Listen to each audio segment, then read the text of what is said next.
Good morning, everyone. We've had a glorious, very, very, very historical weekend here.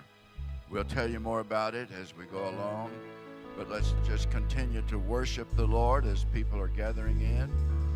This is a very special time in the history of God's dealing with us here on the mountain. And so everybody, I need you all to worship. And those who are watching at home, don't just watch, but worship with us. Everyone, as the Gonzaleses lead, they're all ready to go. They've been helping. Really, I'm amazed that they were able to even get up out of bed this morning. They've all worked so hard. I thank God for this staff. So join with us. If you're not tired or infirm, come on and stand with us. Let's worship the Lord. Amen. And let's enter into prayer. Father, we thank you, Father, for your glory and your presence that's in this place, Father. We want to experience it in our lives today, Father. We come before you with our hearts and our hands open, ready to receive what you have in store for us today, Father. Move and have your way like never before. In Jesus' name, amen.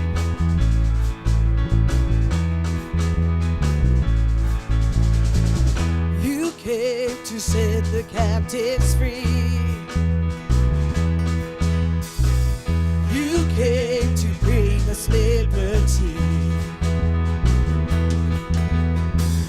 My sin and my rejection meant your blood is my acceptance. Now I'm alive to bring you praise. Where the Spirit of the Lord is, there is freedom. Where the Spirit of the Lord is, there is freedom. Every chain is broken. Every chain is broken through you, Jesus.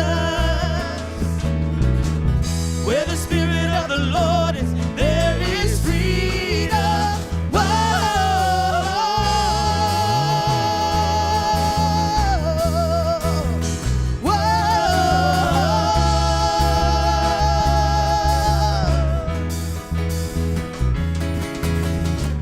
Your blood has covered every sin. Your grace empowers me to win. My pain and my oppression meant your blood is my acceptance. Now I'm alive. And now I'm alive to bring you praise. Where the Spirit of the Lord is, there is freedom. Where the Spirit of the Lord is, there is freedom. Every chain is broken. Every chain is broken through you, Jesus. Where the Spirit of the Lord is, there is freedom. Whoa.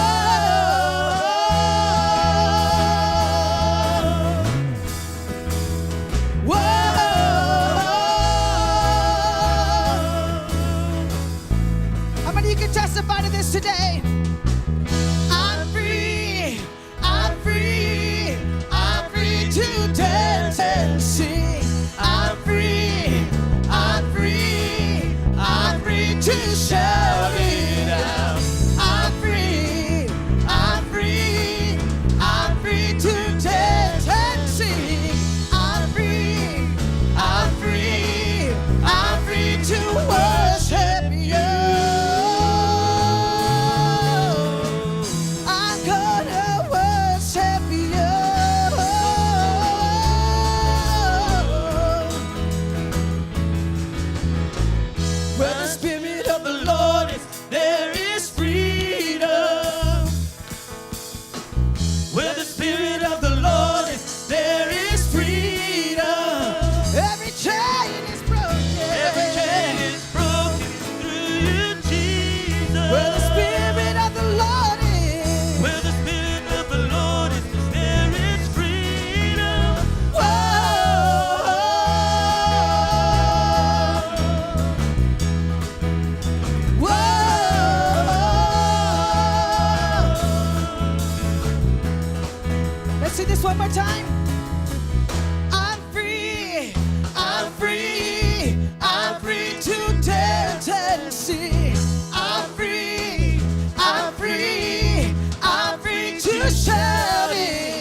to the Lord today. Where the Spirit of the Lord is, there is freedom. come on and sing it out loud. Where the Spirit of the Lord is, There is freedom. every chain is broken. Every chain is broken through you, Jesus. Where the Spirit of the Lord is, Where the Spirit of the Lord is, there is freedom.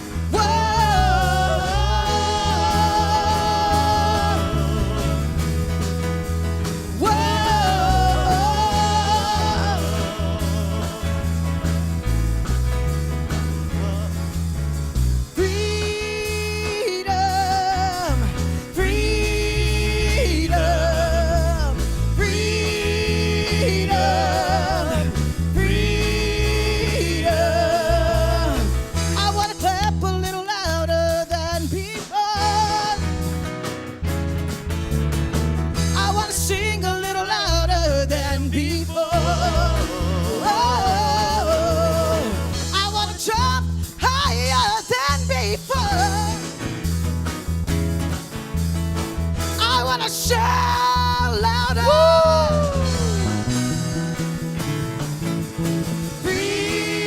Freedom, freedom, freedom, freedom. Say that again. I want to clap a little louder than before. I want to sing louder than before.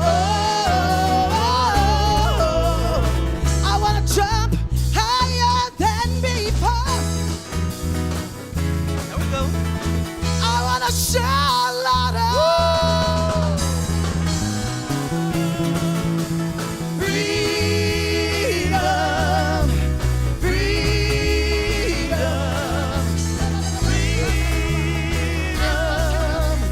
freedom. Singing no more shackles, no more chains, no more bondage. I am free. How many, church, how many believe it? The enemy is trying to come to bind every single one of us. There is no doubt that the enemy would like to bring us down. But we have a God in heaven that has given us power and authority over the enemy, and He has set us free. So if you believe it, declare it this morning. Father, we're free, Father. We're free from every shackle. We're free from every bondage. And we glorify you and we worship you this morning. Come on, church, sing it with all your heart. Woo! Whoa, singing no more shackles, no more chains, no more bondage. I am free. Yeah. Yes, Lord. Singing no more shackles, no more chains, no more bondage. I am free. Yeah. Whoa, no more shackles. No more shackles and no more chains, no more bondage. I am free. Yeah. Oh, lift up your voice and sing hallelujah, hallelujah, hallelujah, hallelujah, hallelujah. Name above all names, we bring you highest praise.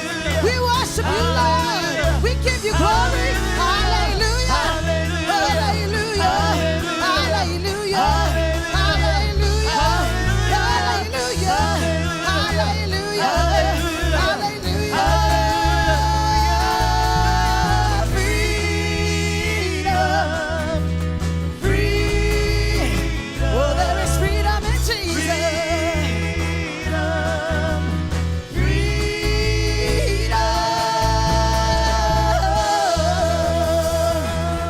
Hallelujah. Glory to God. We worship you, Lord. We worship the King today. Oh, we bless your name. We bless your name. We bless your name. We bless your name. Come on and sing a song unto the Lord right now. Oh, we bless your name, Lord. We bless your name. We bless your name. Oh, yes. We bless your name, Father. We thank you for freedom, Lord. We thank you, Lord, for freedom. We thank you, Lord, for freedom. We thank you, Lord, for freedom. This week at work, I was talking with one of my coworkers, and we were talking about a certain issue and a certain topic. And the one thing that I said to her was that I am so thankful that Jesus died on the cross for me. And because of that reason, I am free. I have freedom. I have liberty in him. And I'm not held down by any bondages. I'm not held down by any chains, because Jesus paid it all. Jesus paid it all. How many of you are saying that? I'm thankful that Jesus paid it all for me today. There's nothing worth more that would ever come close. Nothing can compare. You're our living hope. Your presence, Lord.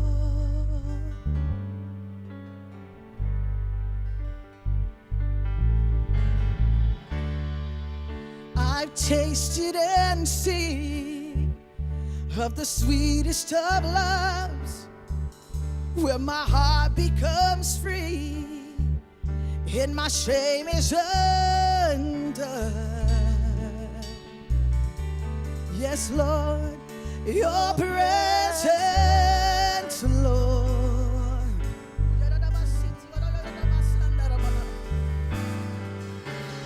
Holy Spirit, you are welcome. Come flood this place and fill the atmosphere.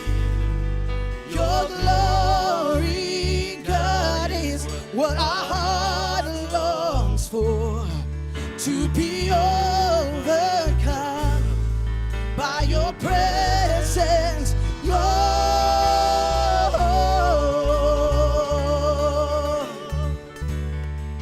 Your presence, Lord. Let's sing that again. Holy Spirit, you are welcome. Holy Spirit, you Oh, we sing this to you in unity, Lord. Come, Lord. this place and fill the atmosphere. Your glory, God, is what our heart longs for, to be overcome By your presence, Lord. Holy Spirit, you are welcome. You are welcome here. Come flood this place. the atmosphere. Your glory, God, is what our hearts long for, to be overcome by your presence. Holy Spirit, Holy Spirit, Your presence, Holy Spirit, you are welcome.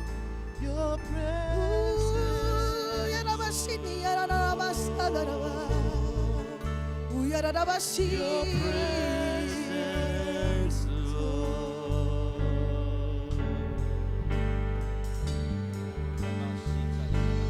Here as we wait, seek your face. Come and make your throne upon our place. Here in this place, have your way. The moment that we see you, we are changed. Come on, ask the Lord today. Show us your glory. Show us your glory. In wonder and surrender we fall down. Show us your glory, Lord. Show us your glory. your glory. Let every burning heart be holy ground. Oh, come on and ask the Lord to show us His glory, Lord. Show us your glory, Lord. Spread on us, Lord, this morning. We come to worship you, Lord. We come to bow before the King of Kings and the Lord of Lords. We exalt your name. Yes. We long for your presence. Here, not by power, not by might, but only by the cross we come alive. Yeah, we're undone, overcome by heaven's love revealed before our eyes. Show us your glory, show us your glory, in wonder and surrender. We surrender to you, Lord. Show us your glory. Show us your glory. Let every burning heart be holy ground. I could just hear the Lord saying, I need you to surrender to me. Will you surrender today? Will you surrender your thoughts? Will you surrender your own agenda to me this morning? You've been asking me to move. You have been asking a wave to come through this place. You've been asking a wave to come into your home. But you will not surrender your agenda, your personal agenda to me, says the Lord. Will you release it and surrender it this morning? If that is you this morning, I want you to lift up your hand so that the Lord knows who you are. But this is just an act of faith and saying, God, I hear what you're saying, and I'm going to surrender my personal agenda to you. I'm not going to limit you anymore, but I'm going to let you and allow you, Father, to just begin to move upon my life, to begin to move upon my family, to begin to move upon whatever you have planned in my life. Say yes, Lord. I say yes. Come on, to the Lord. I say yes. I say yes to you, Lord. I say yes to you, Lord. I say yes to you, Lord. I say yes to your calling. I say yes to your ministry. I say yes to you, Lord. I will go where you send me, Lord. I will speak when you tell me to speak. I will do as you want me to do.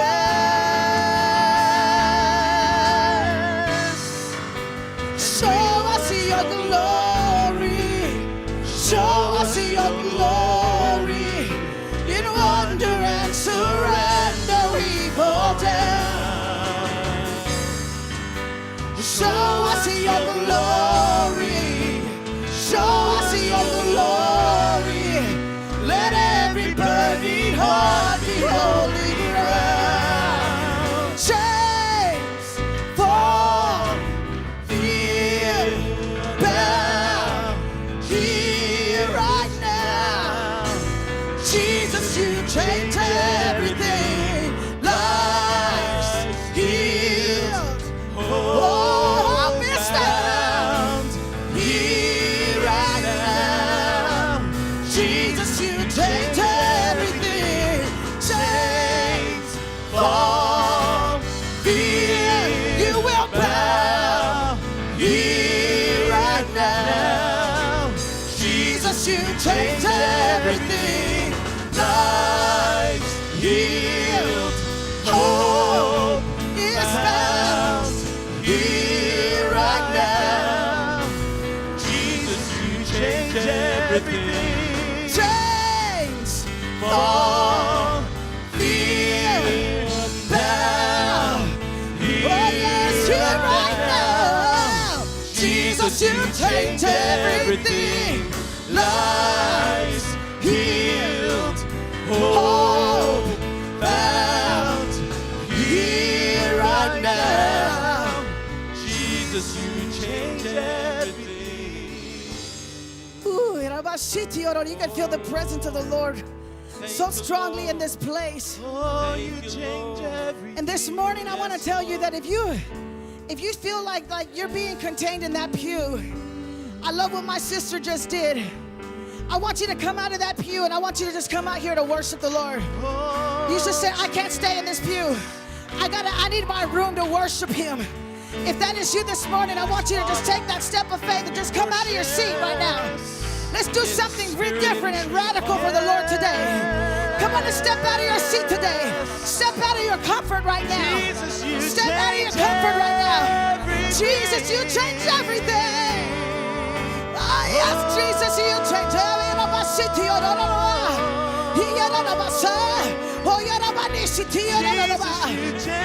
Oh, chains fall, fear bow here right now. Jesus, you change. Jesus, you change everything.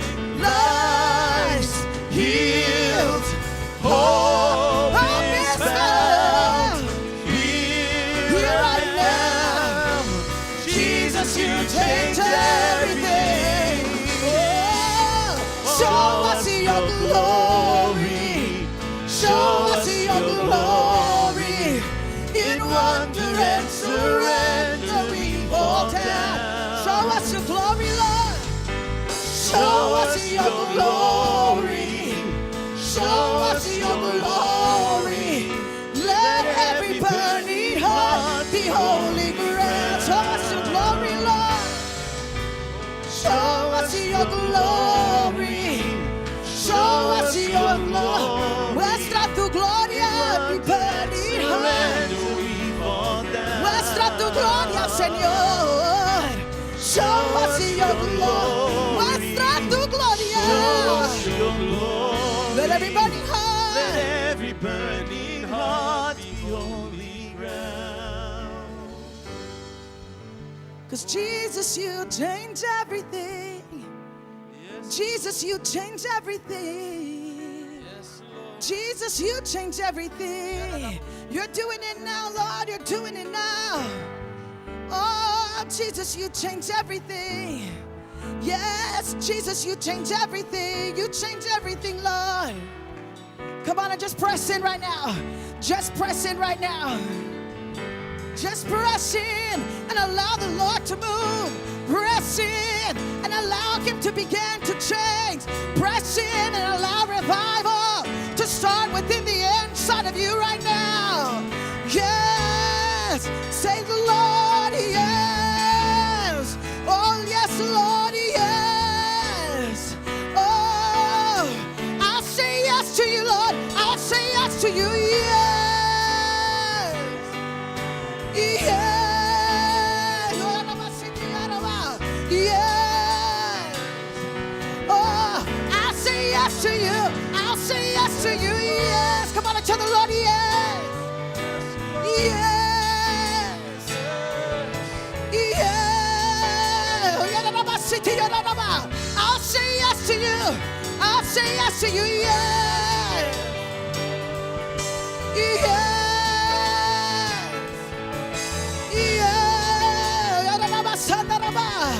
I'll say yes. Show us your glory. Show us your glory. Wonder and surrender we fall down. Show us your glory, Lord. Show us your glory. Show us your glory, Lord. Let every burning heart be holy ground. City,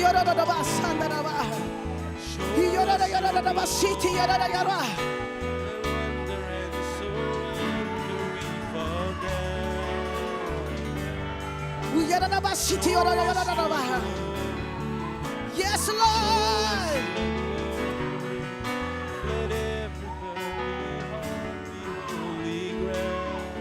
Let it rain. And let it rain.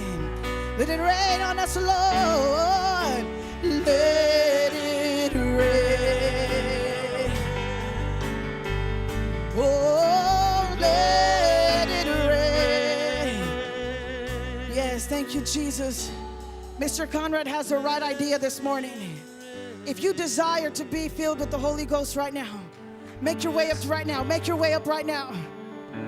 Our pastor is here. Our leaders are here. Make your way right now. You can feel the presence of the Lord heavy where I'm standing right here.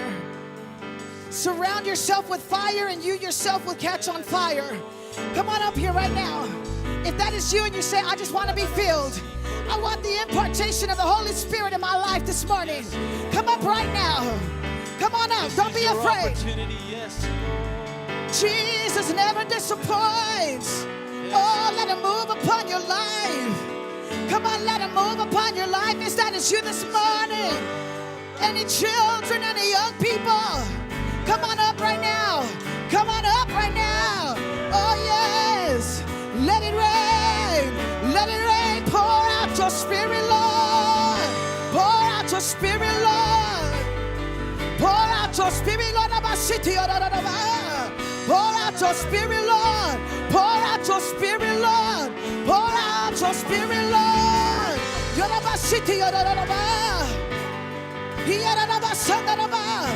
Yes. Oh, you're doing it now, Lord. Come on, you're doing a new thing. You're doing a new thing. He's doing a new thing right now.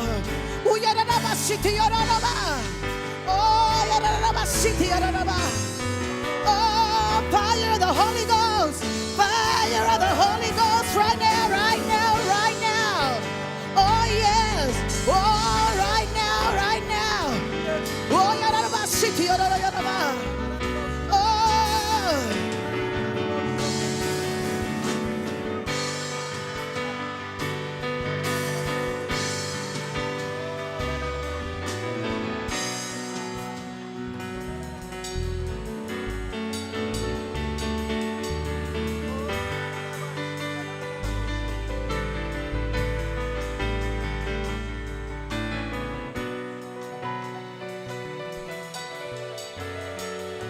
yes, come on and give the Lord a shout. Give the Lord a shout right now. He is worthy. He is worthy. He is worthy to be praised. Oh, give him thanks, all you people. Give him thanks.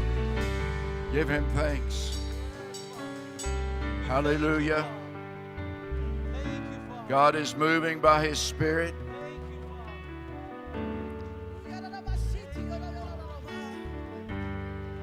This weekend was history. After 33 years of praying and building, we saw why God had called up this mountain with 1,500 to 2,000 young people here gathered. We utilized every square inch of these buildings and this property. Young people being delivered out of gangs, out of drugs, out of witchcraft, out of demon possession, demons coming out. Thank you, Lord. Just let these sisters rest around here in the Spirit of the Lord. God is moving by his Spirit. There's a new wave. It's purer, it's nobler, it's sweeter than anything I've seen in my life. I've seen other moves of God, like the Jesus movement, the charismatic renewal. But this one is pure-hearted, and it's humble, and God is using it in a profound way. Lord, we just give you glory, honor, praise, thanksgiving, power. Thank you, Lord. Thank you, Lord. Thank you, Lord. Thank you, Lord. Now, I want you to do something. I want you to make this confession and declaration that's in the bulletin. It's going to be on the overhead, and not just mouth words, because it goes right along with my message of God unlimited. God wants to do something unlimited in your life and in this congregation and in the church throughout this nation, throughout the world. Come on up here and let's make this declaration. Just, if you're standing, go ahead and keep standing. If you're seated, that's fine. But it's right here in the bulletin. It's going to be on the overhead. Let's make this declaration our declaration for today. All right? Amen. Hallelujah. Today's declaration is taken from Ephesians 2:10. and 19, and 2 Corinthians 9, 8. Ephesians 2, verse 10. For we are his workmanship, created in Christ Jesus unto good works, which God has before ordained that we should walk in them. Now, therefore, you are no more strangers and foreigners, but fellow citizens with the saints and the household of God. 2 Corinthians 9, 8. And God is able to make all grace abound toward you, that you, having always all sufficiency in all things, may abound unto every good work. You know, I've made an observation that the more self-confident and self-reliant a person is in this life upon their own wisdom, their own strength, their own skill, the less they make way for the anointing and the leadership of God. The less of God can flow through them. Navigating the troubles of this life is not about building up your self-esteem so that you become more self-confident. It's about growing in God to the point where you're totally confident in Him. You're totally trusting in Him and His leadership. And you lean on Him for everything that you need to get through. Amen? The early disciples had every reason to disqualify themselves. 1 Corinthians 1:26 says that not many wise, not many mighty, not many noble are called. Amen? So the next time you don't feel adequate, don't let that disqualify you from the work of God. You're actually closer to being qualified than those people that are full of themselves. Does that make sense? Thank God. Thank God. Let's say this together. I am the Lord's workmanship, recreated in Christ Jesus. Because I am of God's own household, He has consecrated me together with all the saints for Himself and His purposes. As I press forward to the high calling which He has called me, I am empowered and furnished with abundance toward every good work He has purposed me to do.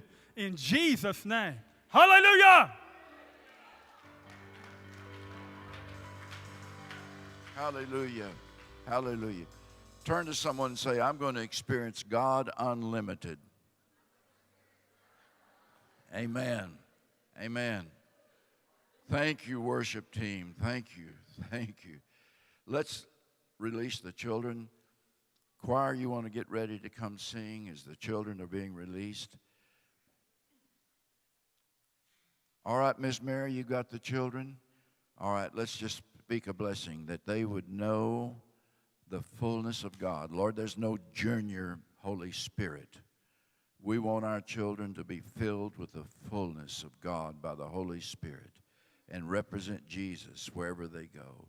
In Jesus' name. Amen. All right, choir, can you get ready to sing? We're going to move right on into the Word of God in just a moment.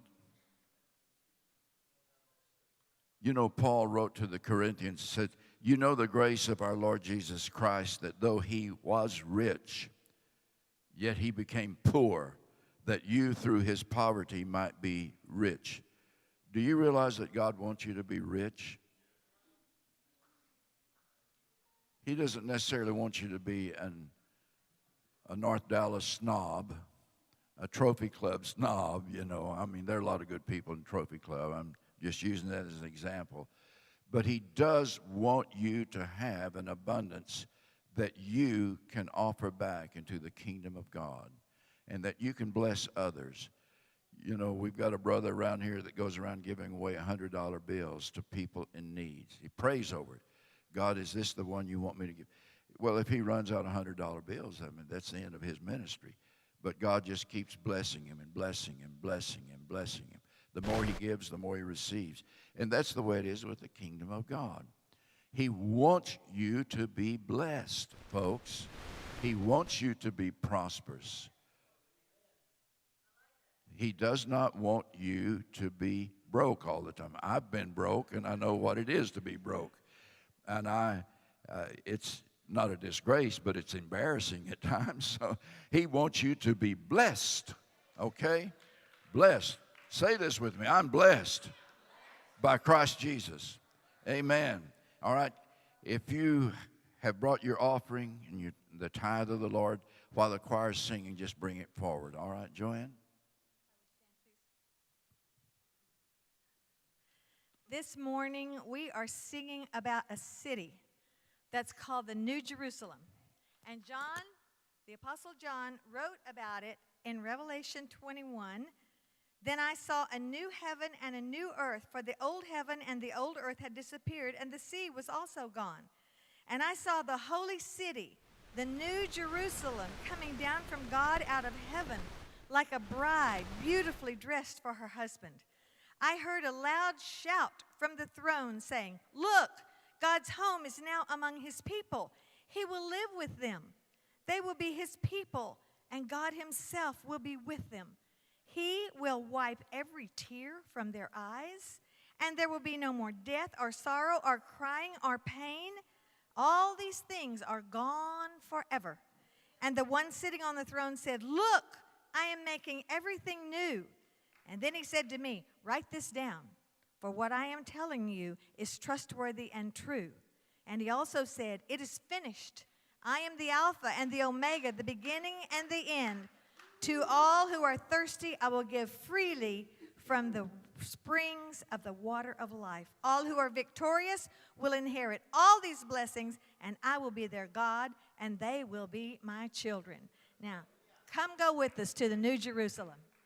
And the soloist is Sue Dykes.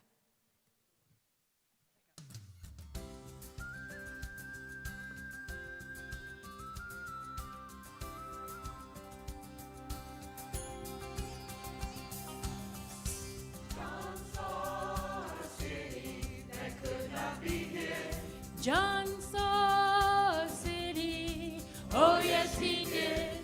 John saw the prince of the golden throne. Tell me all about it, go right on. Around the throne on crystal sea. There's got to be more, what will it be? I want to go to that city he saw.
Oh, yes, that's where we're headed. Stay true to Jesus. Stay true to Jesus and walk with him and keep his word every day. And we actually will get to go there. We will actually get to walk on those streets of gold. God bless you. Thank you, choir. Thank you, Sue. Thank you, choir. And we are closer than ever before. Things are lining up over in the Middle East. The enemies are coming against the newly restored Jerusalem. And all of that's very much prophesied. God's got everything under control. And we need to remember that. While we've celebrated with all the joy and the victory and the breakthroughs, the deliverances and the healings that have been taking place here, we also need to remember those who have been abandoned and trapped behind the enemy lines, so to speak, there in Afghanistan. There are still missionaries there. There's still wonderful people that are trapped there that would like to get out, and we need to remember them. I just heard there was one of our American soccer teams was over there, got left and stranded. And so we just need to remember them in prayer. But here's the thing. All of this has been foretold in the scriptures by the prophets. So come Saturday, men, to the Mountain Men's Breakfast, and you'll hear Terry Weatherspoon. He, for many years, led a very successful architectural firm in Lubbock. And when he came into the power of the Holy Spirit, he began to witness and teach, do street ministry, and he began to be an understudy of some of the key prophets in America that have spoken into the body of Christ. And he will be sharing with us. I've had good fellowship with Terry over the last year or so. God moved him to Dallas because the Lord said, get ready. The greatest revival that's ever come is coming to Dallas, Fort Worth area. And we have prayed for that for 33 years right here. Now, we prayed for other things. We prayed for the bringing down of the Iron Curtain, the old Soviet Union, tormenting and persecuting and locking up, just doing devastation to Christians over there in old Russia and the Eastern Bloc nations of Europe. And we prayed, and I can remember when that Berlin Wall came down. You can Google that if you don't know what I'm talking about, the Berlin Wall. It kept East Germans from ever going to West Germany because they were under communist domination, the boot heel tyranny of the Soviet Union.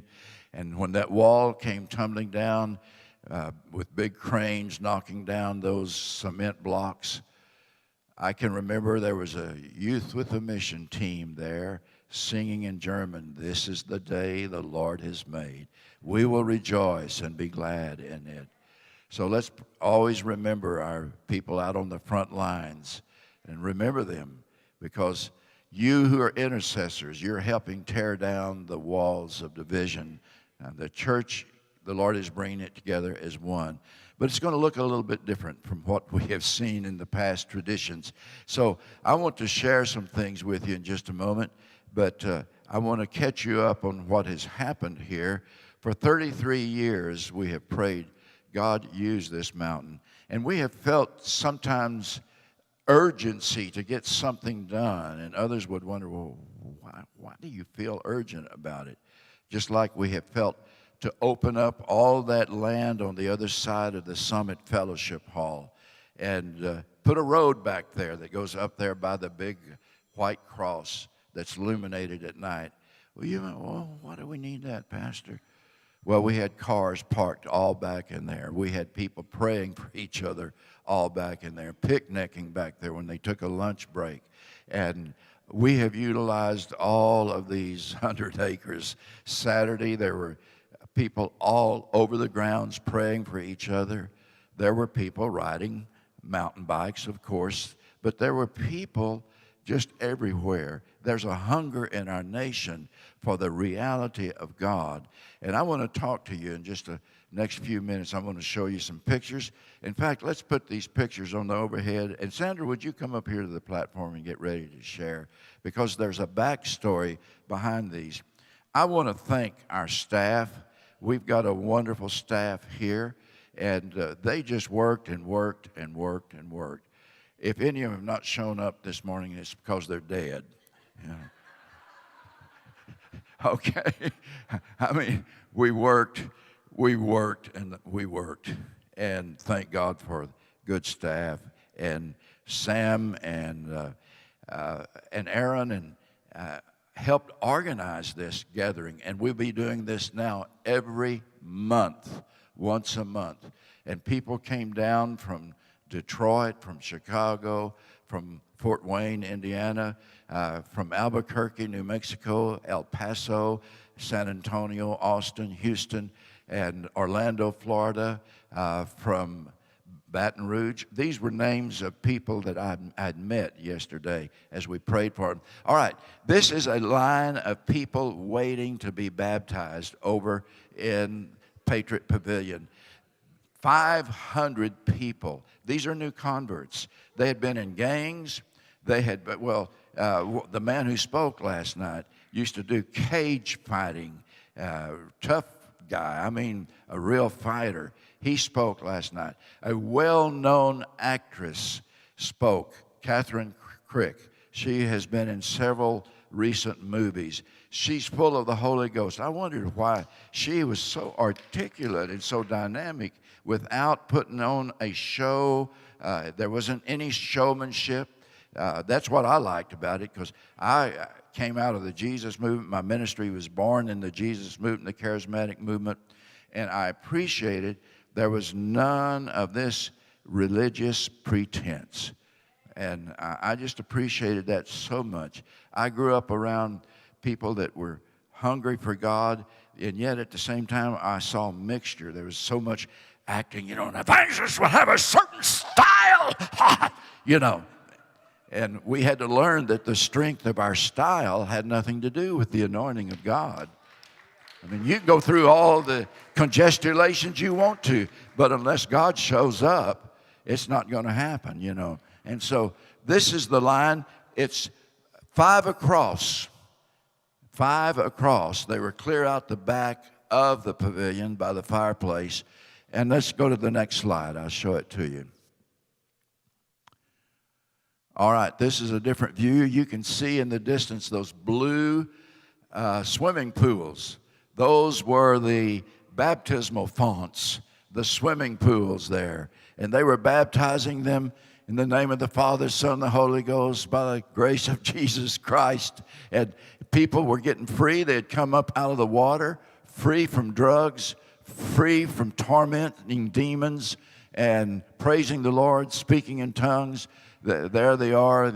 More and more people are gathering in to be a part of that baptism. And let's just show you another. This is this auditorium right here Friday night.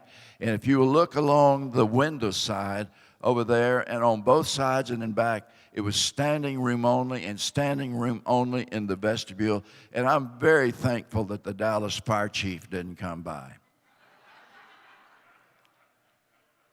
The overflow room over here, out these doors, all these doors were open, and there were probably another 100 in the overflow.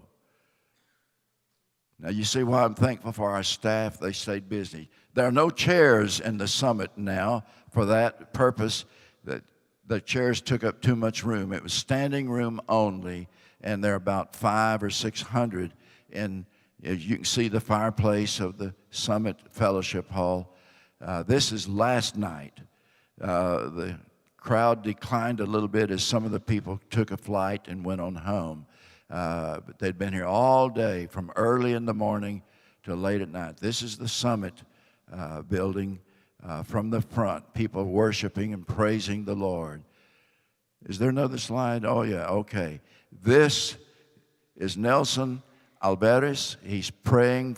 He just took the mic and said, someone here has recently had an operation, you have stomach cancer. And this brother came running up. He's pulling up his shirt, showing the bandages. What you're seeing around his belly are bandages. He had just had a severe operation, serious operation for stomach cancer. And they were praying for him for healing. Tremendous healings took place. Last night there was a lady there that had not walked in 6 years, she was wheelchair bound. She got up and walked all around the Summit building. First time she had walked in 6 years. Thank God, thank God, thank God, thank God. Well, I want to give you the backstory behind this. I want to thank all the intercessors who've been praying here, and we're going to see this grow into something that will astonish the nation. I believe that we're part of a revival movement. We're not the only ones. I've never asked God to make us the only ones. I've just said, while you're moving in revival, don't you dare pass us by. Okay? All right. Come tell us a little about this. Now, Sandra has been here because of a miracle that occurred in her life and her family. And she's been here for years, so she will remember these prayers that we've prayed, and she will remember the prophecies that have been given. People like Cindy Jacobs said, I see people streaming up the goodness of the hill, even parking down the street. Now, that's a prophecy I've probably heard a dozen times by different voices. And they wanted to use the library parking lot. I said, hey, now look, that's way too far away. But they needed more spaces to park. And we had just opened up more land over here around the Summit, not around the Summit, the pavilion. The Summit's over here. We had just opened up that land behind there with a new road, and then the pavilion, a new circle road where they could pull off and get kind of back into the field area beyond the pavilion.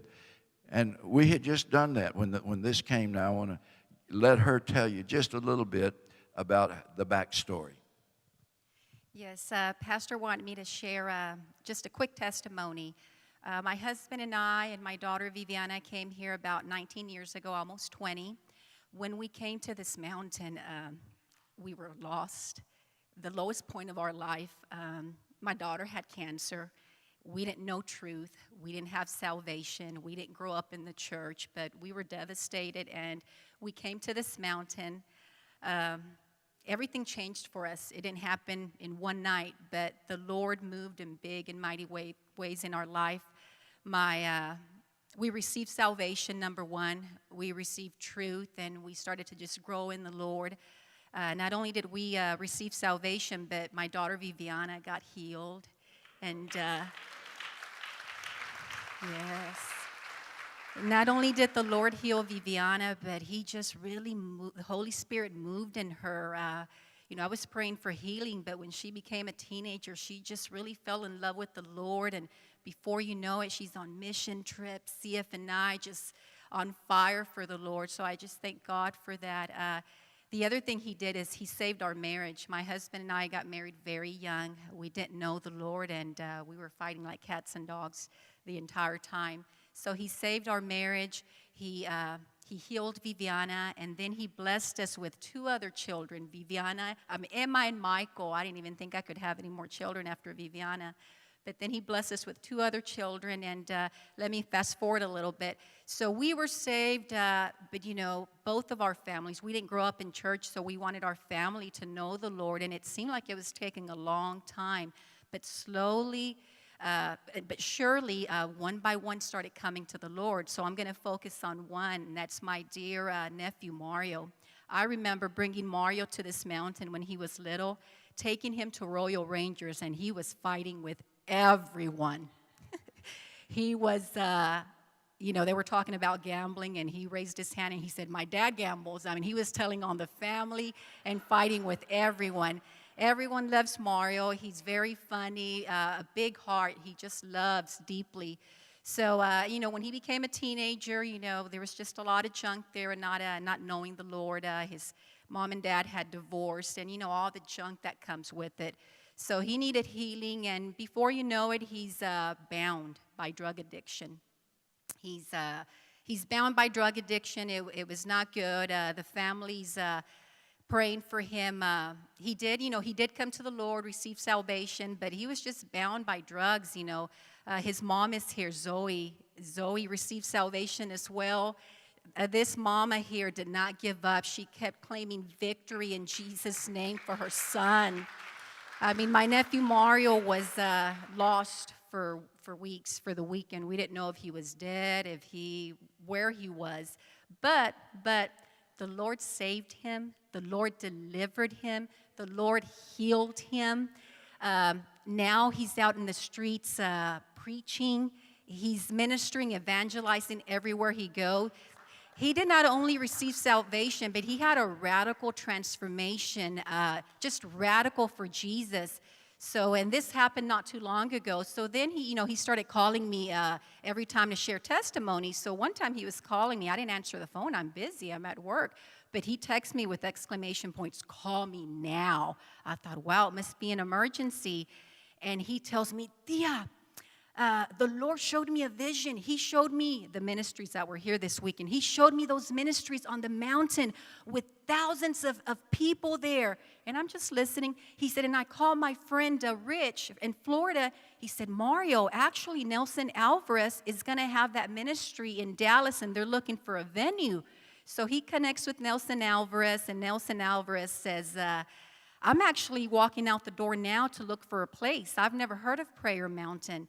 So they come up here the same day. They check out the mountain. I introduce them to Pastor Robert, and I'm so thankful for my pastor and his obedience to the Lord. He blessed the event, and here we are. All glory to God.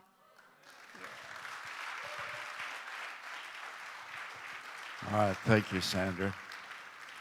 Now, you ladies, remember there's a luncheon this Saturday, Women of the Word, and you will hear more great testimonies like that. Debbie Baskin will be sharing a testimony, and Bereith Swinning and Amanda Esparza will be sharing testimonies. And it'll be a luncheon time. You men, don't forget that Saturday also is the Mountain Men's Breakfast. And Tuesday night, the Hour of Power Through Prayer. It's okay, ladies, you don't have to bring a dish this time. And food will be provided, and there's a small fee. If you don't have the money, we'll scholarship you, so don't stay home. I talked about I've been broke before. It's embarrassing, but it's not devastating. You get through it. God blesses you, and God wants everyone to be blessed, and I've got a scripture for that. And let's turn over to Ephesians, because this is what God wants to say to this congregation and to you who are here. And again, while you're turning there to Ephesians 3, I want to say thank you to the staff. They did more than usual. I mean, we usually let them have Saturday off. We don't work till we drop around here. But they just worked and worked. And I appreciate that so much. The offices will be closed. Labor Day is Monday. I want to talk to you about God Unlimited. And this is how Paul prays in Ephesians 3. He prays a very special prayer. If you want to know what Paul prayed about, if he'd come in here and pray for this church, here it is. It's in Ephesians 3, verse 14. "For this reason I bow my knees to the Father of our Lord Jesus Christ, from whom the whole family in heaven and earth is named." You got the name of Jesus tagged onto you. "That he would grant you," what does he want him to grant you? "According to the riches of his glory, to be enlightened with might through his Spirit in the inner man, that Christ may dwell in your hearts through faith, that you, being rooted and grounded in love, may be able to comprehend with all the saints what is the width, the length, the depth, and the height, to know the love of Christ, which passes knowledge, beyond what you can understand. You can't grasp it. That you may be filled with all the fullness of God. Now to him who is able to do exceedingly, abundantly, above all that we ask or think, according to the power that works in us. To him be glory in the church by Christ Jesus to all generations. You're seeing an all-generation move of God forever and ever. Amen. Amen. God unlimited. God unlimited. To him who is able to do exceedingly abundantly above and beyond all we could ask, dream, think. And yet Psalm 78 gives us this comparison, verse 40 and 41. It says, they limited the Holy One of Israel. Now, that's a picture, unfortunately, of too many Christians and too many people who call themselves the Christian church. They limited the Holy One of Israel. Paul talked about that in Romans 6. How we make of no effect the power and the grace and the operating love of God in Christ. That word there is kartagio, to limit. It means to render useless, to make annul, to abolish, to destroy, do away, become of no effect, to loose, to bring to naught the limiting work of God in the church. God wants to do something unlimited, super abundantly above and beyond all that we've ever asked or think. Now, I want everyone to listen up. I want you to pay attention, because if you don't pay attention, you may end up with some of those who just limited the work of God. But I want to talk to you about what God wants in your life, and that's to be unlimited in power and scope and supply in every way, to be unlimited, to be abundantly above and beyond all that you could ask or think, that you would experience the love of Christ in a deeper way, a higher way, and a wider and a greater way and a breadth that you have not ever experienced before. You have not yet had your greatest experience with God. You may have walked the aisle at Greater Mount Zion Church, the firstborn, fire baptized, and shake the pastor's hand, signed up a card 19 years ago, but you have not had your greatest encounter with the Lord. Now, let me contrast some things here, because the teaching of Paul in Romans and in Galatians is very clear that when you express saving faith in the Lord and give your life to the Lord, you have everything that you will ever need. You don't need any more than that. However, in practicality, people stop. It's like God loads your bank account with all kinds of money, but you don't go to the drawer that's got everything in it and draw out your checkbook and write a check on it. Because there's so much more to salvation than typically the church has preached and expressed. Because when you come to Jesus, you have everything at your disposal. But many people limit the Lord because they do not experience all things that God has for them. So when you had saving faith in the Lord, you had a whole lot more of an advantage than you thought. I can remember one time I was flying back. I'd gone back to New York. We were out in Southern California doing children's ministry, youth ministry. And that's how we got acquainted with David Wilkerson, who was a well-known leader in the charismatic renewal and the Jesus movement at that time. And we had been involved in the inner city Jesus movement in Houston. In fact, that's what launched our ministry. And we left social work and teaching, youth work, and got into this full-time work of God and did camps and camp meetings and things like that, beach outreaches on the Southern California beaches. But when we were there was a young, freckled-faced, 16-year-old girl that was helping us. And she kept telling me, she said, you need to meet my dad. He does work like you do. I said, well, finally I said, well, who are you? Who's your dad? And she said, well, I'm Bonnie Wilkerson. Who's your dad? She said, David Wilkerson. He's going to come home tomorrow night, and I want you to come over and meet him. Well, that's how we got linked up with David, and then we moved everything back from California to Dallas because we're getting ready to have the Explo 72, or 185,000 young people. That was great. It was great. and the Cotton Bowl wouldn't hold everybody.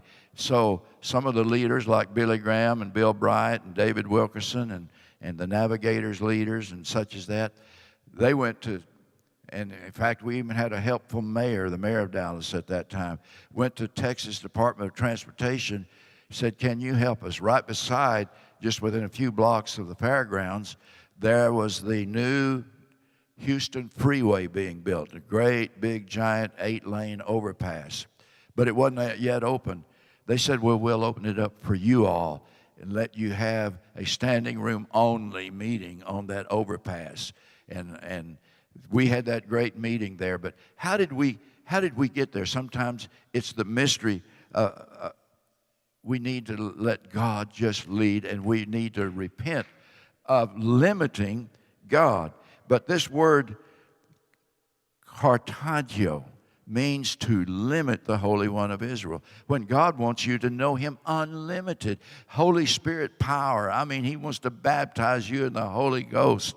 He wants to fill you with authority and power that you can go out and do the same works and greater works than Jesus did. He said that in John 14. Greater works than I do, you shall do because I go away. Some of us have trouble getting a ball gum machine to give us that penny's worth of gum, you know. And the reason I mention that, I remember one time that I was with some guys, and one of them wanted to get a little gum out of that and refresh his memory, and that put a penny in or whatever it was, and nothing came out. And boy, he began to rebuke the devil and cast that thing out, and that thing, whole bunch of ball gum come out of that thing. You need authority over that ball gum machine, kids. But we need to repent on making His power to no effect when we have come to salvation. I'm just going to start with that. Tradition kills belief and faith. Tradition. It's like the elephant trap. Do you know these circus elephants? They don't have to chain them down. They can just put a tether around their leg and drive a stake in the ground. And that elephant thinks he can't move forward. Did you know that? They don't chain him with a great big iron chain. They just put a tether around his leg, run a little stake in the ground, and they stake that big elephant down. It's kind of like this cat we've got. Joanne likes to play with Heidi, our cat, the little cat we rescued that was a kitten out in the middle of a highway when we rescued her. Little tiny kitten. I could hold her in my hand. She will fight with this big, bright, red ribbon that Joanne will sling round and round. But if that ribbon gets wrapped around her, she'll stop like she's now captured. She doesn't know that she could just shake that off and get up and start all over again. You know, and there's some things, folks, you need to know that you can shake off. You're not trapped. But tradition ties people down like that. It's the tradition, and it makes annul. I just read that word, katargio, to abolish, to destroy, to make annul, render useless, do away with, become of no effect. It makes no effect. The power of God. Jesus rebuked the scribes and the lawyers because they had made annul the work of God, and they had changed the powerful word of God, and in its place they put in tradition. I was called down to Houston years ago during the early Jesus movement, charismatic renewal, and there was a friend of mine who wanted to start a church. He was starting in a schoolhouse. And we went to that schoolhouse. He's planting a new work out in fast-growing North Houston. And the only problem was that he had brought in this guy, and I like an organ, by the way, but he brought in this guy that had a Hammond B3 organ, and with twin Leslie speakers. That's the speakers that twirl the sound, give it a woo, sound, And there again, I do like an organ. But every time we try to praise the Lord, this guy would just start drowning us out with that organ. Finally, I stopped him and I said, "Brother, you need to stop. Stop. He couldn't believe I was talking to him. Stop. Because these people need to learn how to praise the Lord without getting drowned out with that organ. There's some people can't preach without a you know. If we get like that, we make null the Word of God. Now, I like an organ.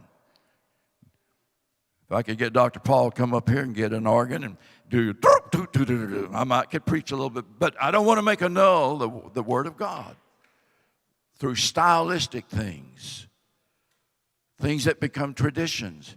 People are in churches that are bound in tradition that says God can't do this. One of the struggles we've had along over the years is we'd set out to do something, people say, oh, Pastor, we can't do that.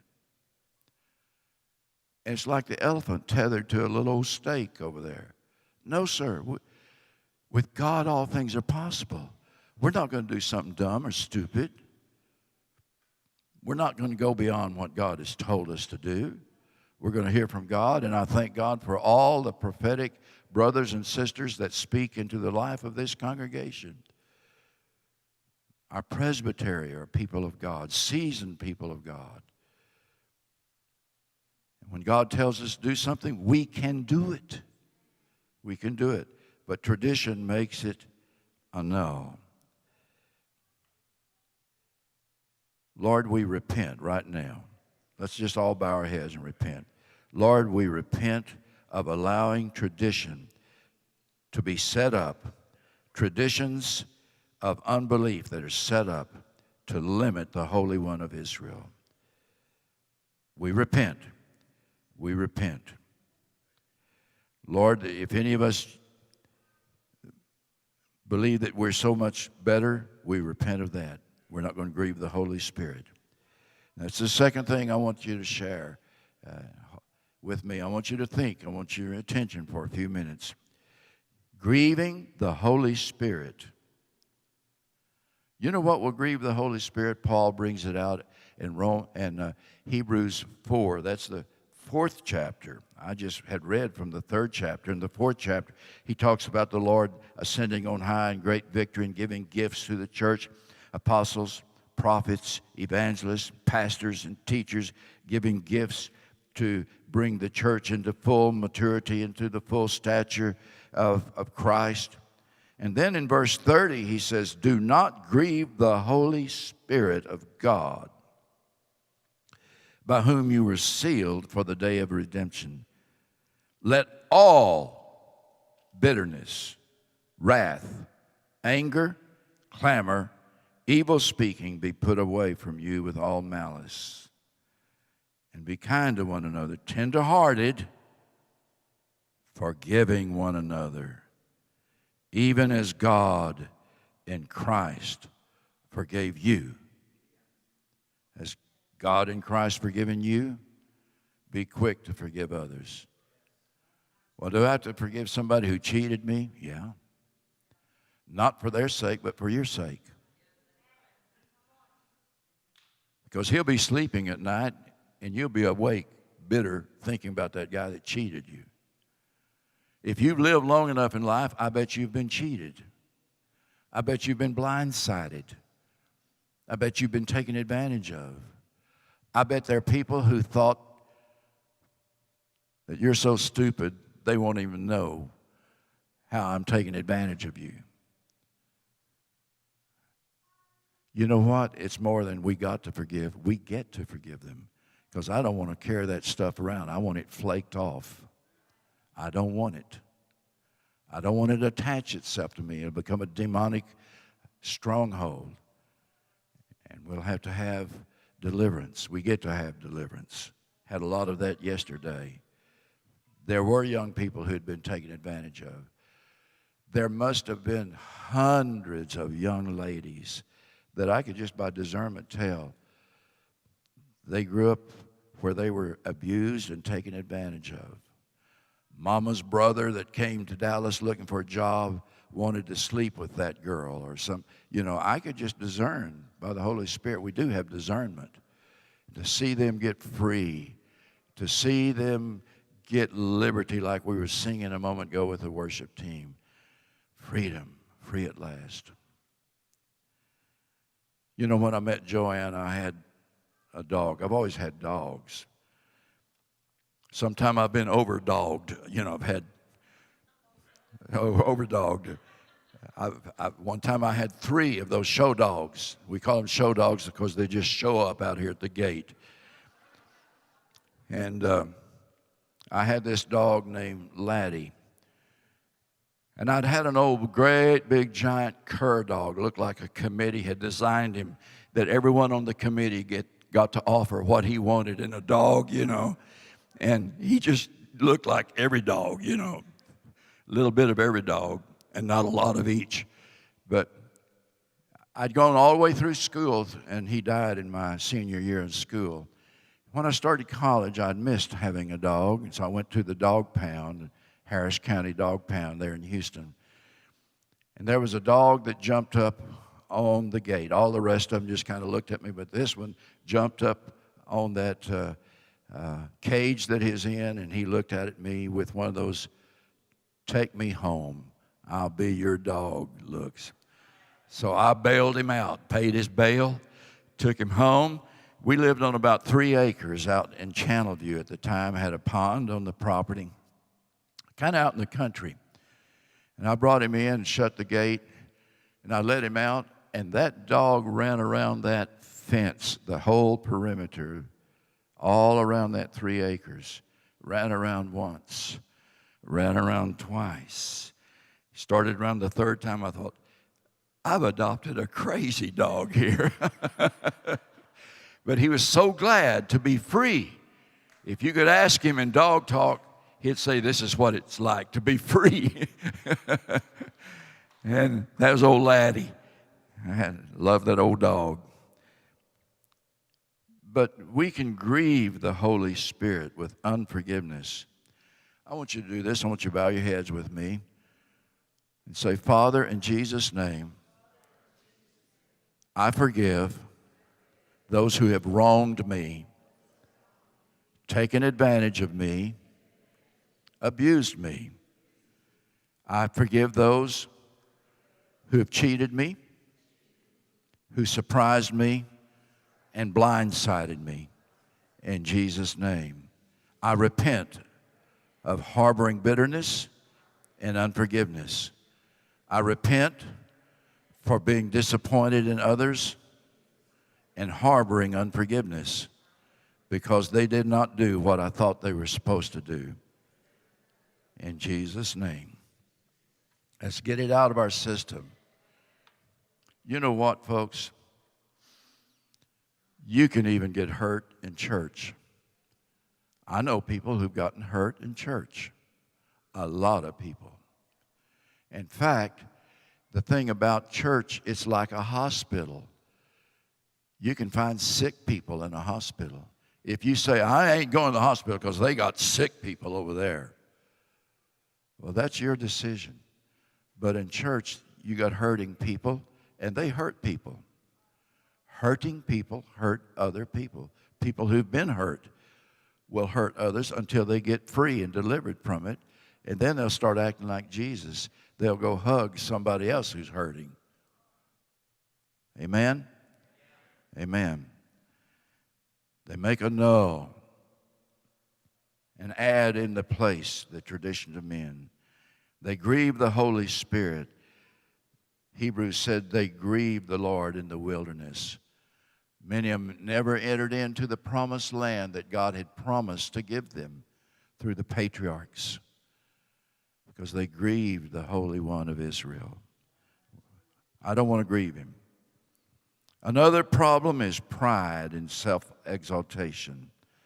Proverbs 16:18 says, pride goes before destruction, a haughty spirit before a fall. There it is, folks. Boy, I've lived long enough to see pride go before destruction and a haughty spirit before a fall. And let's get it right. We often say it wrong. We say pride goes before a fall. We're talking about a haughty spirit. That's worse than pride. In fact, in the New Testament, there's a Greek word for that haughty spirit. There's a word that means more than just being proud and boastful and self-centered.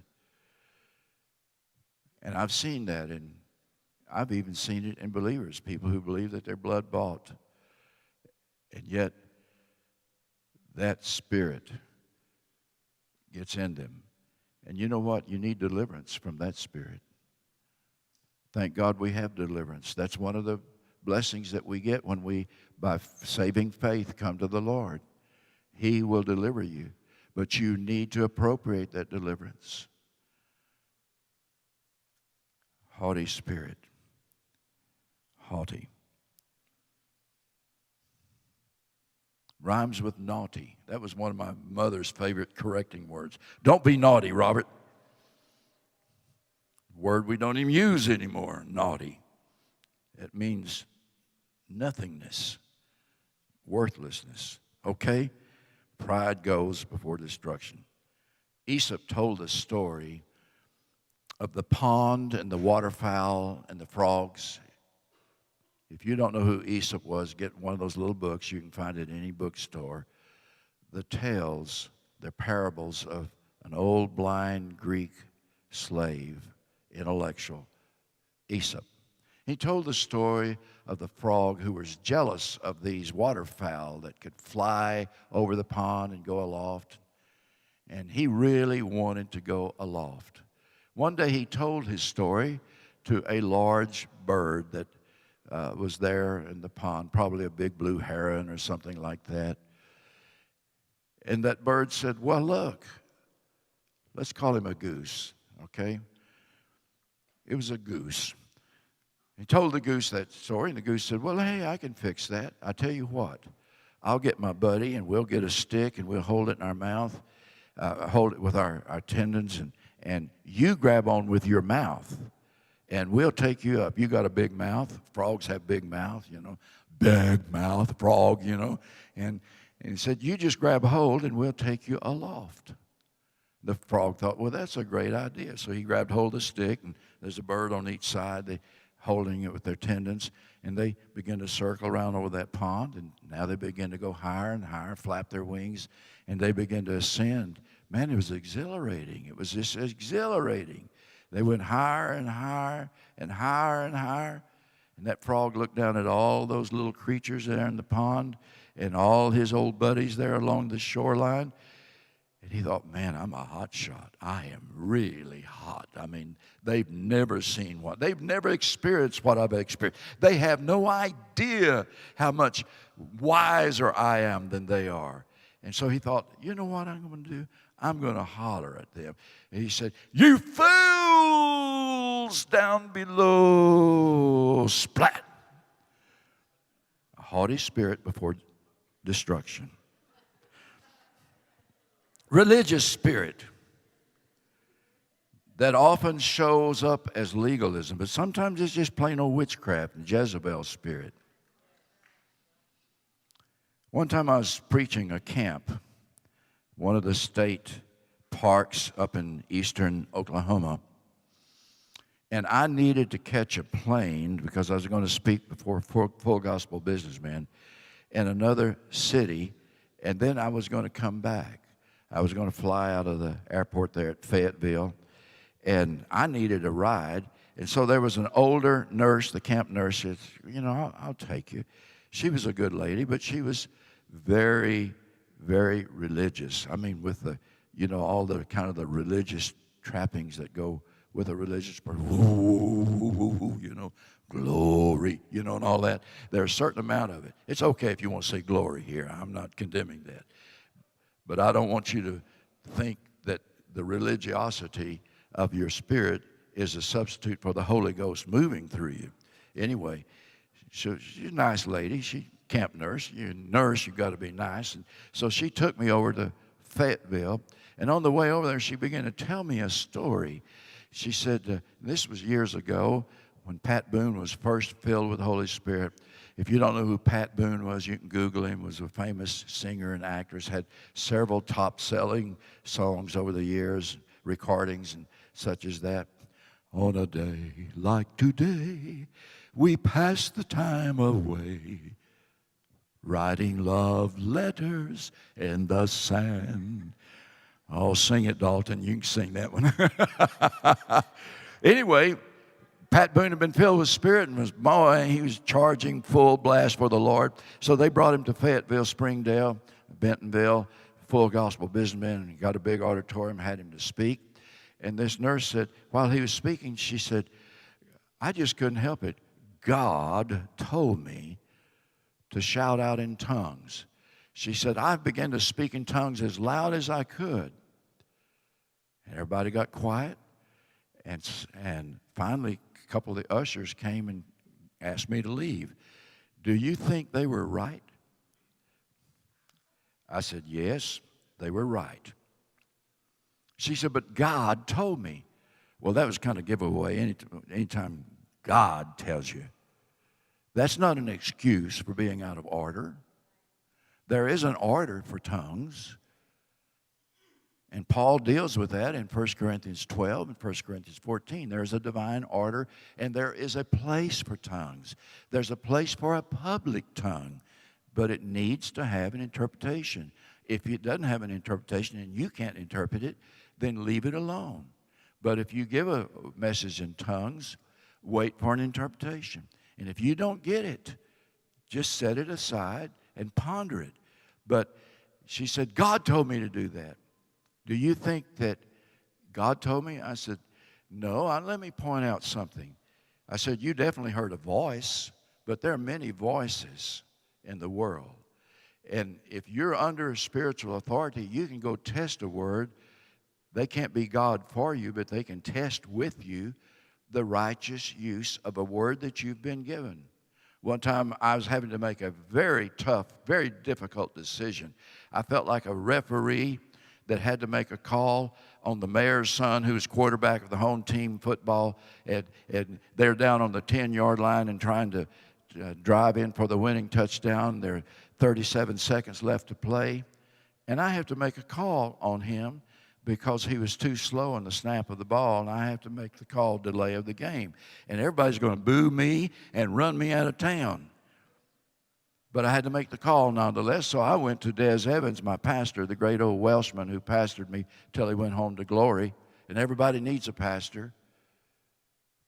Everybody needs a pastor. Everybody needs someone in your life that's seasoned and on down the road that can speak into your life. And I wanted Des to make that decision, that call for me. And his inimitable Welsh, he leaned forward across his desk and he said, Robert, I shan't make that decision for you. I shan't hear Jesus for you. You can hear Jesus, and you do just what Jesus tells you to do. Well, I did make the decision, and it was the right call. Religious spirit. A lot of those young people last night got delivered from a Jezebel spirit. A Jezebel spirit. Man, it was a beautiful time. Let me give you one other little thought along this line. We've had Chuck Brewster speak here twice. Chuck Brewster was with the Secret Service. He was T-man, Treasury Department.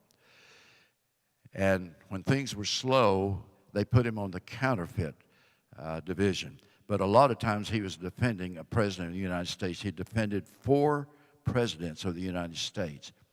He was giving us a testimony. He talked about being called out to Las Vegas because some guys had run off a big batch of $20 bills, a big, fresh, counterfeit, phony money, fake money, funny money, $20 bills, and they were passing them in the casinos out there. And then they caught the guy that was the head man of it, and it came to trial. He has to fly back out there and trial. So he is on the stand for the government's prosecution of this counterfeiter, and this hotshot young attorney comes up and starts asking him questions, and he says, you claim to be an expert in counterfeit money and phony money, and started to ridicule Chuck Brewster. And Chuck just stopped him and said, Judge, point of order here, stop. I never claimed to be an expert in funny money and counterfeit and phony bills. Never have I claimed that. I study the real. I live with the real. I taste of the real. I crinkle it in my hands. I smell of it. I sleep with it. I carry it. I study the real. And when I see the phony, I know it immediately. And that's what the Lord wants of us. To be so on fire for Him. When the phony shows up, well, we just know it's phony. That may be all some people got. Don't be too quick to be critical. Funny money's all they got in their billfold, you know. So we need to help them find the real. And the real is unlimited. Sometimes we limit God just through ignorance. In Acts 19, when Paul goes to Ephesus, let me just read that. That is so beautiful.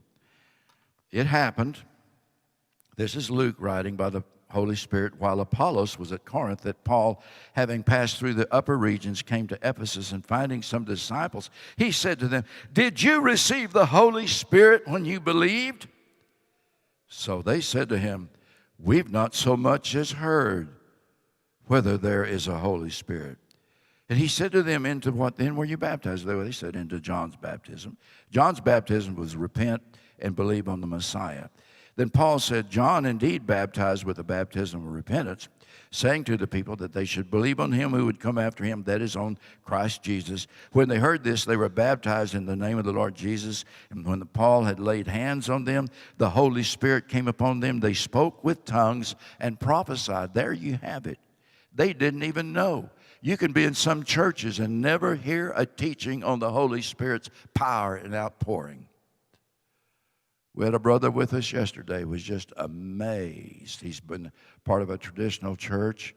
He's hungry for God. Man, he watched everything. His eyes were as big as saucers, just watching everything. And he's not heard it in his tradition in the church that he's in. But boy, he saw some things yesterday that he could not deny, nor did he want to. He just loved every minute of it. And I thank God. God wants you to practically speaking live with a God unlimited blessing on your life. God wants to do new things for you and get you out of the rut you're in. I remember one time when Cleddy was speaking here. Cleddy's one of my friends. There's not another one like Cleddy. I thank God for it. But I also thank God that he's unique. There's not enough room for two Cleddys in Dallas. But he was speaking here, and the first thing he did said, "Everybody, you're sitting where you like to sit. Get up and go sit somewhere else. We're going to get out of our tradition." And everybody just kind of shifted around. Well, it's okay. I mean, if you're comfortable sitting there, and some of us need to sit where we are because some of us are in security. We do have security around here. So they're sitting where they can see everything. But we do get set in our ways, don't we? We do get set in our ways. And yet God wants to do new things. I want you to stand with me in a spirit of prayer. Lord, we thank you that it's unlimited with God, that it's superabundance that you want to do for us. There are things that we've never even heard of. We're like those believers over there at Ephesus. We had never heard of the fullness and the height and the width and the breadth of the love of God. Beyond comprehension, mortal mind cannot understand. It's super abundantly above and beyond all that we could ask or think. We've never heard of a church being like that. We didn't know, and that's why Paul had to pray in the opening to the Ephesian letter that he wrote back to those saints. He prayed that they would know the power of God that raised Jesus from the dead. What kind of power is that raises the dead? Dear me, Lord, we are 1,000 removes from that unless we act in faith and lay hold of it and claim it. We give up on someone dies. And yet, Lord, we hear accounts of people who say, "It's not going to happen on my watch." Oh, God, give us boldness to believe. Stretch our vision, Lord. Stretch the vision of this congregation, Lord. And the next time the Lord tells us to do something that just seems impossible, help us to say, our God specializes in things thought impossible. With God, nothing shall be impossible. All things are possible with God. Lord, that doesn't mean we're going to do something stupid. We're going to do what you tell us to do. If you tell us to walk on water, if you say come, we can walk on that word of faith that you've given us. We can walk on faith. Peter knew that being a fisherman, that people don't walk on water. No doubt it had friends that were lost, that were down on the bottom of that lake in Davy Jones' locker. But he walked on that word that you gave him. Give us the words of faith. Build faith in this congregation. Build faith in these individuals, Lord, to do super abundantly above and beyond all that we ask or think. In Jesus' name. In Jesus' name. While our heads are bowed, I want you to just say with me, Lord God, in Jesus' name, I repent of my unbelief. Help my unbelief. Stretch me. Test me.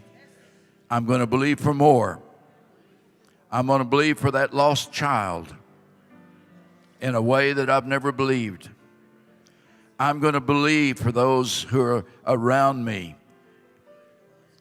in a way I've never believed, for their healing, for their salvation. I'm going to believe for the church to be a powerful force in our land. I'm going to believe for revival in America. In Jesus' name, forgive me. Forgive my unbelief. I don't want it. I want to be believing. So help my unbelief. In Jesus' name. In Jesus' name. Now there's some of you that need a touch of God because you have an infirmity that you've been dealing with.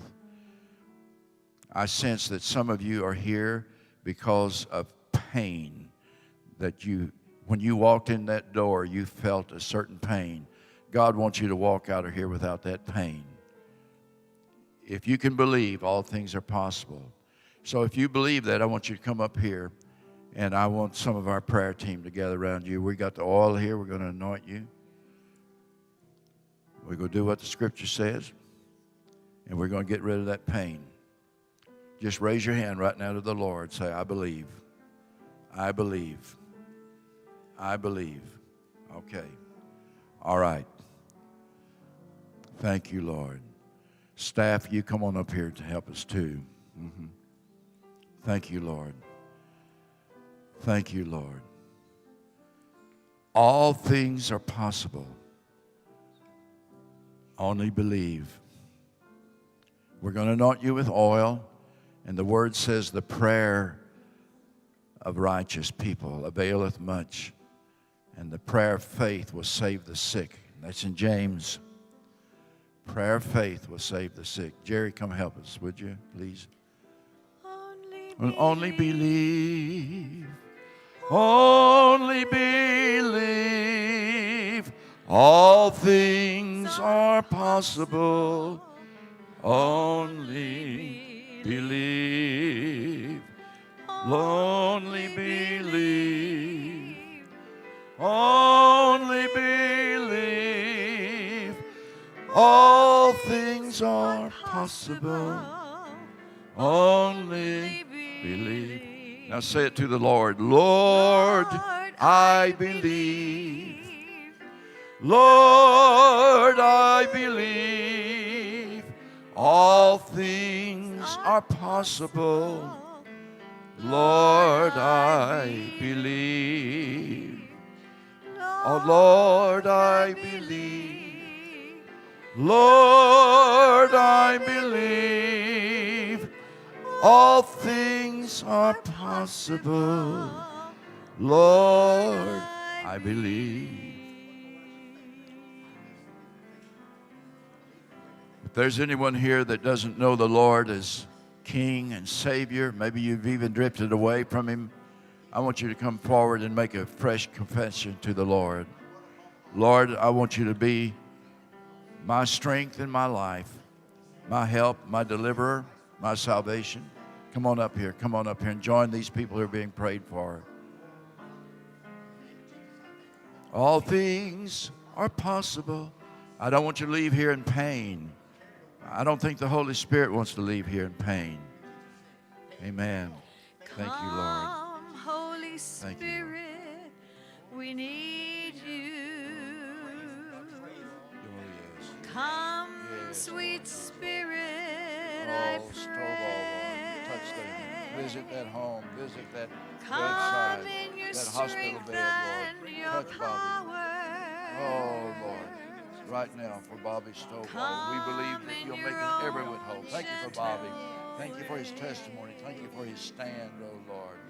Oh, Lord, increase his years. Holy Increase him, Lord, in Spirit, Jesus' I name. Touch him, Lord. Raise him up, Lord.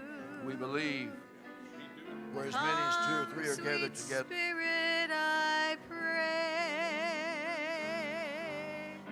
Come in your strength And Jan, and your Lord. power. Come in Yes, your yes. own Beyond his skill. Yes, yes.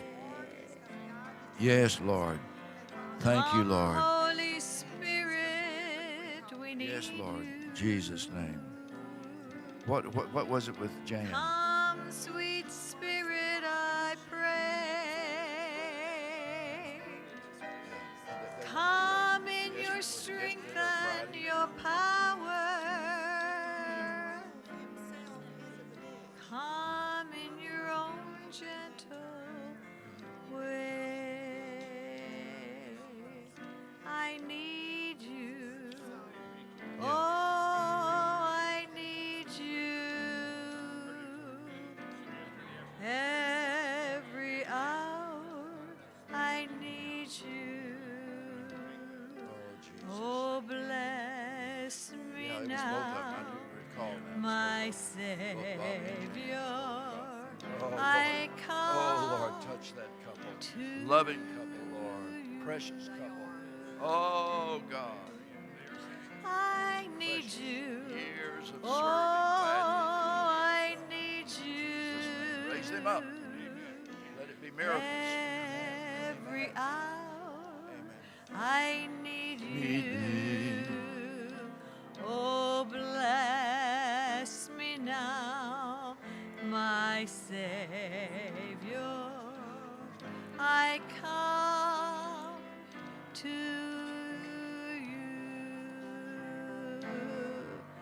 I need you. Oh, yes, I need you. Every hour I need you. Oh, bless me now, my Savior. Would you stretch forth a I priestly hand of blessing and bless these people, that the Lord will meet all their needs according to the riches and glory by Christ Jesus. Lord, we thank you that you're touching people and healing people around the front, that you've even heard the cry of those who've stood in for others who were hurting, Lord. Right now, in Jesus' name, in Jesus' name. Lord, we're going to go out and live a holy life before a watching world. We're going to believe, and we're going to repent of unbelief. We're going to repent of religious spirits, traditions. Lord, we're going to even repent of those times we've been disappointed when we prayed for A and you gave us B, and we got disappointed with God, and it injured our faith. Heal our faith, because you knew what was best. You did know what was best after all.